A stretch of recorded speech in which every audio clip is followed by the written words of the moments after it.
सबसे पहली बात तो यह है कि ट्रंप ने और बेंजामिन नेतन्याहू ने रमज़ान के मुबारक महीने में जहां पर पूरी दुनिया के मुसलमान रमज़ान में रोज़ा रखते हैं, इबादत करते हैं रातों में, ऐसे मुबारक महीने में उन्होंने मिलकर ईरान पर हमला किया है और ये भी नहीं समझा कि मुबारक महीना रमज़ान का है। मगर खैर वो तो इंसानियत को नहीं मानने वाले हैं बेंजामिन नेतन्याहू, और जो हमला हुआ ईरान के ऊपर हम उसकी मजम्मत करते हैं। और ख़ास तौर से जब जनीवा में बातचीत के ज़रिए से एक ब्रेक थ्रू हुआ था और हो सकता था कि अगर वो बातचीत को मान लेते तो जितने न्यूक्लियर स्टॉक पाइल्स थे ईरान के पास वो शायद इस्तेमाल नहीं होते, मगर अब इन्होंने मिलकर ईरान पर हमला किया जिसकी वजह से 200 से ज़्यादा लोगों की मौत हुई है और एक लड़कियों के स्कूल में 108 जो बच्चियां स्कूल में पढ़ते हैं उनकी मौत हो गई। आयतुल्लाह खामेनी की मौत हुई है और मैं इसको इमोरल और अनलॉफुल एक्ट मानता हूं आयतुल्लाह खामेनी की मौत को, और मेरी तरफ से, हमारी पार्टी की तरफ से ना सिर्फ उनके शिया वर्ल्ड को बल्कि पूरे लोगों को जो उनको अपना रहबर मानते थे, शिया कौम उनको अपना रहबर मानती थी, और हम ये मुतालबा करते हैं कि ये जंग ख़त्म होनी चाहिए और भारत सरकार को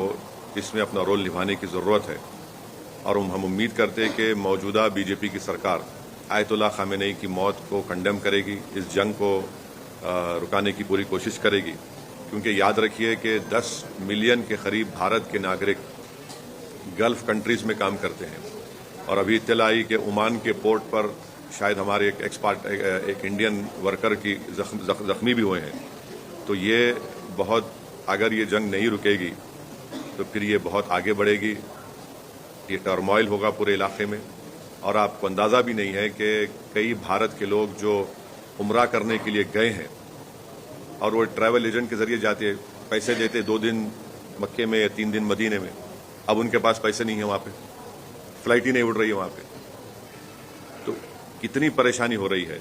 और साथ ही साथ आप ये भी बात जानते हैं कि हमारे जो पड़ोसी मुल्क है और जो इजराइल है, ये दोनों मुल्क अपने पड़ोसियों को चैन से जीने नहीं दे रहे। अफगानिस्तान में हमला और फिर इजराइल जो है बार बार जून में ईरान पे हमला किया, और इजराइल बेंजामिन नेतन्याहू ने 70,000 से ज़्यादा फ़लस्तीनियों का जेनोसाइड किया। ये जेनोसाइडल रजीम है और जो हमेशा शरारत करते रहते हैं। तो ये मेरे एहसासात हैं अपनी पार्टी की तरफ से, और मैं उम्मीद करता हूं कि हमारी गवर्नमेंट ऑफ इंडिया खामेनी की मौत की मजम्मत करेगी, और अगर ये जंग नहीं रुकेगी जो एक इलीगल है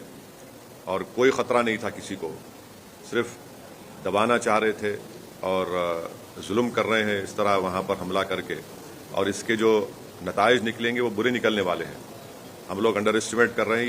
ये ख़त्म होने वाली नहीं। अगर ट्रंप और नेतन्याहू समझ रहे हैं कि रजीम चेंज होगा ईरान में,